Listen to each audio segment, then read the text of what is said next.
Yea, though I walk through the valley of the shadow of death, I will fear no evil. You prepare a table for me. Say the next words with me. You prepare a table before me in the presence of my enemies. We know those words very well. We don't understand the ones so well from Isaiah. Let me try and get put together here so I've got a book in front of me.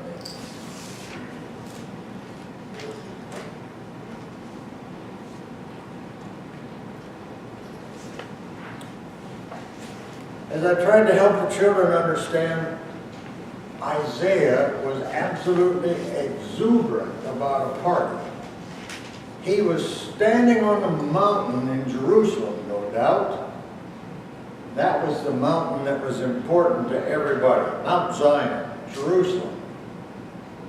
And God was preparing there, he said, a banquet. And everyone was invited. The banquet was a celebration of victory. And the victory was over Israel's enemy. And that enemy was Babylon, whose headquarters were in Baghdad. The enemy, we might say, was Israel's ISIS. ISIS has been around way too long. What ISIS of any life does not fully appreciate is that the outcome has already been determined, and God is the victor. So our Old Testament lesson is a poem, a song of the prophet Isaiah, talking about how the enemy is defeated. Their big city is destroyed. Superpowers will come to worship this God who is the victor. And they will be no more. Would that it were so today. But we live in an age of crisis, despair, and sometimes destruction, as did Israel when they were taken into exile and trucked off to Babylon, where they were made captive. They were oppressed, and their whole life was destroyed or made unhappy. Make it contemporary. Certainly, if you were living today in Baghdad or Kobani on the border of Syria, literally, ISIS would be your enemy. But if we were living in Monrovia, Liberia today, ISIS might well be Ebola.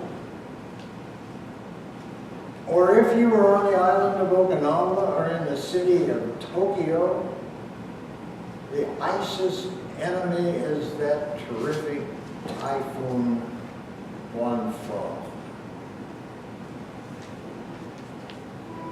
But suppose ISIS is closer to home, and you or a friend have cancer or Parkinson's. I know 6 close friends of mine who have been taken captive to the illness, either Parkinson's or cancer. Their lives have become oppressed with the necessity to live with that enemy and with the hope that they would be cured.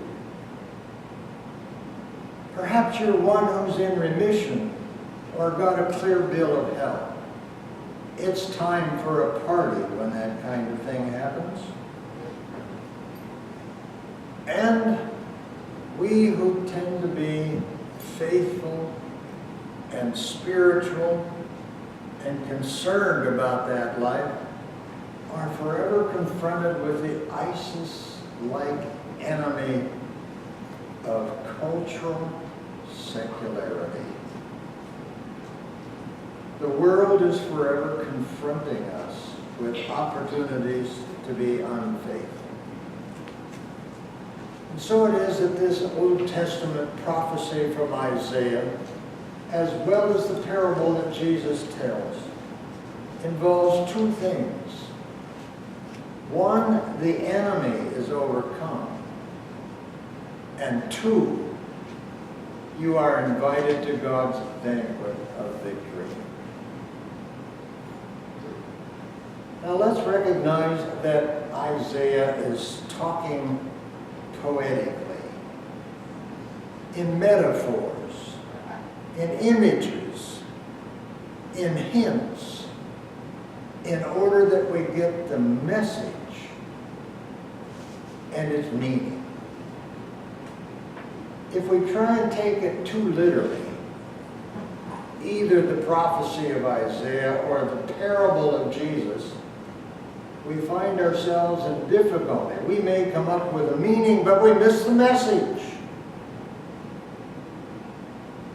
The message is that God is the victor, still, always, and is throwing a banquet for all believers. Come. Everybody is invited.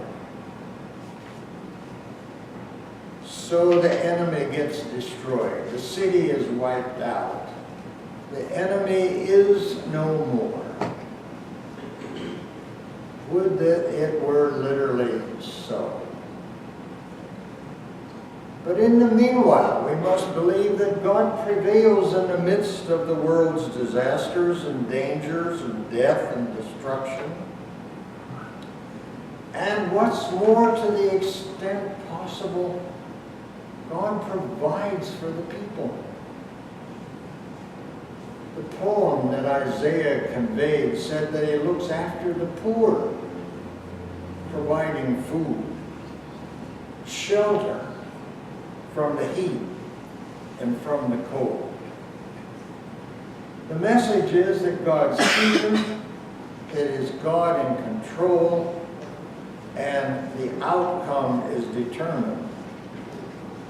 Therefore, says Isaiah, God has declared a feast on the mountain, on the very mountain that had been taken over by the enemy. Babylon invaded Israel, took people captive, carried them to Baghdad, and they themselves occupied the temple and the Temple Mount. The images of the banquet are absolutely exciting and beautiful.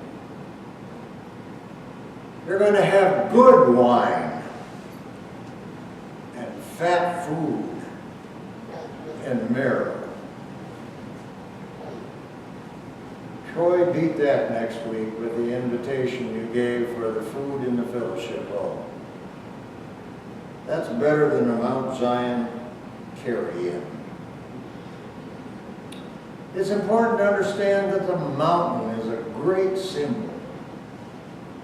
For Jerusalem is absolutely the axis of all Israel's doings and beings. From that mountain, all of the Word of God goes out, and all of the people are invited to come home, come back. It is the symbol of God's presence and power, as was demonstrated with the temple, in the rebuilt temple, and the words that we still sing about coming home, meaning Mount Zion. Images, metaphors, poetry. The resurrection is hinted at. For the poet says, The cloud of gloom will be removed, taken up, disappeared. Death will be vanished forever. And God will wipe away all tears from their eyes.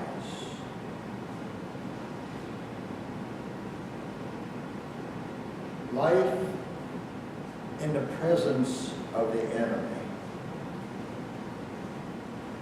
I suspect there's very few of us who have not attended a funeral where these words are part of one of the lessons. See, the home of God is among mortals. God will dwell with them as their God. They will be his peoples, and God himself will be with them. God will wipe every tear away from their eyes. Death will be no more. Mourning and crying and pain will be no more, for the first things have passed away.